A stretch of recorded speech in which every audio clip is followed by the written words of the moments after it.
निर्गमन अध्याय 18। मोशे के ससुर येथ्रो। मिद्यान के पुरोहित मोशे के ससुर येथ्रो को यह सब बात मालूम पड़ी कि कैसे परमेश्वर ने मोशे तथा अपनी प्रजा इस्राएलियों को यहोवा ने मिस्र देश से बाहर निकाला। मोशे ने अपनी पत्नी जिपोरा और दोनों बेटों को उनके पिता येथ्रो के पास छोड़ दिया था। उनके एक पुत्र का नाम गेर्शोम रखा, क्योंकि मोशे ने कहा, मैं दूसरे देश में परदेशी हो गया।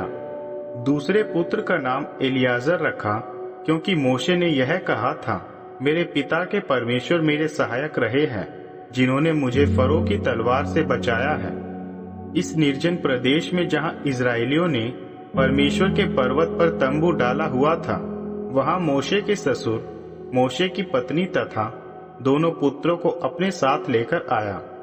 येथ्रो ने मोशे से कहा, मैं येथ्रो तुम्हारा ससुर तुम्हारी पत्नी एवं दोनों पुत्रों को लेकर तुमसे मिलने आया हूँ। यह सुन मोशे अपने ससुर से मिलने तंबू से बाहर आए, उनको प्रणाम करके चुंबन किया और एक दूसरे का हाल पूछा, और मोशे उन्हें अपने तंबू में ले गए।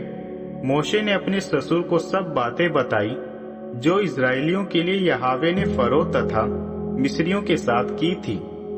मोशे ने उन्हें सब परेशानियां भी बताई जिनका सामना उन्होंने इस यात्रा में किया था, तथा यह भी कि यहोवा ने किस तरह से उनको रास्ते भर बचाया। येथ्रो ने जब सुना कि यहोवा ने कैसे इस्राएलियों को संभाला, वे बहुत खुश हुए कि यहोवा ने इस्राएलियों पर अपनी भलाई की और मिस्रियों से छुड़ाया। तब येथ्रो ने कहा, धन्य है यहोवा, जिन्होंने तुम्हें मिस्रियों एवं फरो के अधिकार से छुड़ाया और उनके बंधन से आजाद कराया। अब मैं जान गया हूँ कि यहोवा ही अन्य सभी देवताओं से अधिक शक्तिशाली और बड़े हैं। यह तो उसी समय प्रमाणित हो गया था जब मिस्रियों ने इस्राएलियों पर अपना अहंकार दिखाया था। तब मोशे के ससुर येथ्रो ने परमेश्वर के लिए होम बलि एवं मेल बलि चढ़ाई, तथा अहरोन सभी इस्राएलियों और मोशे के ससुर के साथ मिलकर परमेश्वर के आगे भोजन करने आए। दूसरे दिन मोशे लोगों के न्याय करने के लिए न्यायाधीश के आसन पर बैठे हुए थे, और लोग सुबह से शाम तक मोशे के आसपास खड़े रहे।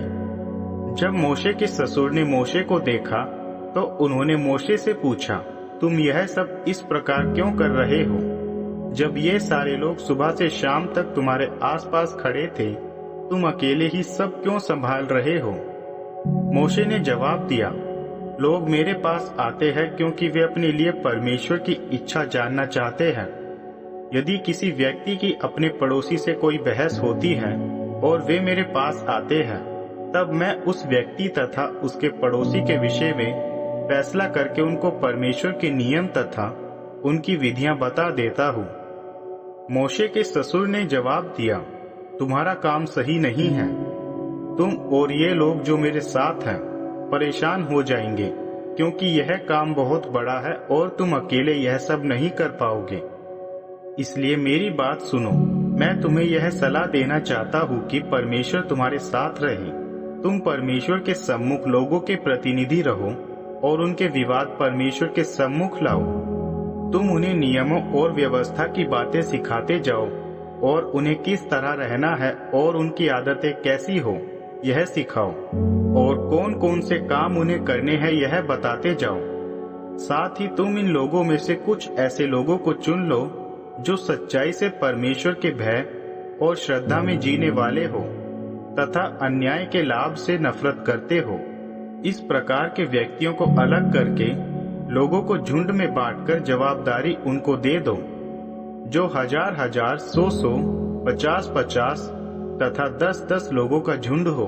ये जिम्मेदार व्यक्ति ही उन लोगों की बात सुने और सुलझाए, और जो बात ना सुलझा पाए तब ही वे तुम्हारे पास आए। तब तुम्हारा बोझ हल्का हो जाएगा और पूरे लोगों पर अच्छी तरह नियंत्रण रख पाओगे। यदि परमेश्वर ऐसा करने की आज्ञा देते हैं तो ऐसा ही करना, तब तुम्हारा काम आसान हो जाएगा तथा ये लोग भी शांति से अपनी जगह पहुंच सकेंगे। मोशे ने अपने ससुर की बात पर ध्यान दिया और वैसा ही किया। सभी इस्राएलियों में से उन्होंने सक्षम व्यक्तियों को अगुआ बनाया जो हजार हजार, 100 50 तथा 10 लोगों के समूह के ऊपर अधिकारी थे। वे अधिकारी सभी समय लोगों का न्याय करते थे। केवल बहुत मुश्किल विवाद ही मोशे के पास लाते थे, लेकिन साधारण मामलों का समाधान वे ही करते थे। मोशे ने अपने ससुर को विदा कर दिया। वह विदा होकर अपने घर लौट गए।